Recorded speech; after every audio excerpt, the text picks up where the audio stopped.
Pourquoi est-ce que l'on a des mailles supplémentaires dans le tricot? La première erreur qui peut arriver, c'est souvent des jetés impromptus parce que le fil de travail se place de manière accidentelle sur le devant de l'aiguille alors que ça ne devrait pas être le cas.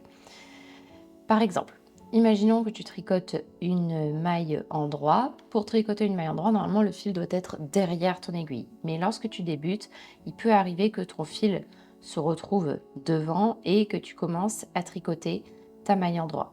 En faisant ceci, il y a du coup la possibilité de créer un jeté sans le vouloir et donc de te retrouver avec un trou dans le tricot à un endroit que tu ne souhaitais pas. La deuxième erreur, la plus classique, qui arrive, lorsque l'on tricote des mailles en trop, c'est de tricoter entre les mailles. Donc c'est une autre façon, d'ajouter des mailles supplémentaires, au tricot de manière générale, mais c'est aussi une erreur du coup que font beaucoup de tricotantes qui débutent. Donc c'est-à-dire au lieu de tricoter dans la maille, ils ou elles vont tricoter entre les mailles, donc entre la maille gauche et la maille droite et du coup, cela va créer une maille comme ça d'ailleurs, qui ressemble à ceci, une sorte de croisement un peu bizarre.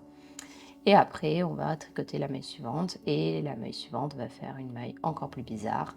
Et c'est comme ça que les catastrophes arrivent. Donc ça, ce sont vraiment les deux erreurs typiques qui font que l'on se retrouve avec des mailles en trop dans notre tricot.